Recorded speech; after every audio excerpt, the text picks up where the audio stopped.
अमेरिकार ट्रम्प प्रशासन चाइना जहाज उपर नूतन बंदर टिकस लागू करिवार घोषणा करिछि। यह पुणी थे अमेरिका एवं चाइना मध्य वाणिज्य उत्तेजना को वृद्धि करिपारे।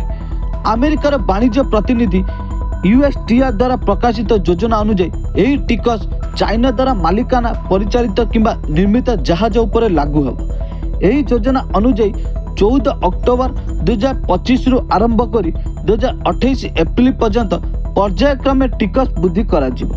प्रारंभ में यही टिकस प्रति टन $50 हेबो, जहाँ प्रति टन $140 को वृद्धि पाइब। यह सहित प्रति पात्र पई टिकस $120 रु $250 को वृद्धि पाइब।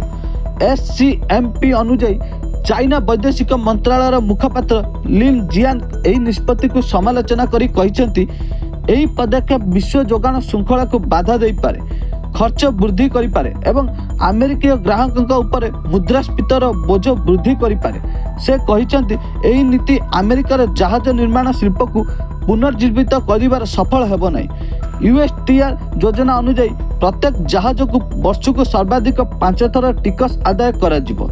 जहाजटी प्रथम अमेरिकार प्रवेश करथिबा बंदरर टिकस संग्रह करा जिवो, जहा फल छोट बंदर को बाईपास करा जाई पारिबो नै।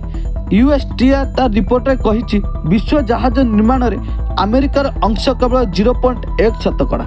केवल चाइना विश्वर अनेक देश तुलन में अधिक जहाज निर्माण करे।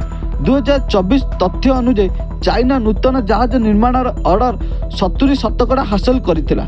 दक्षिण कोरिया 17% एवं जापान 5% अधिकार हासिल करथिला। Bureau report Dinalipi live.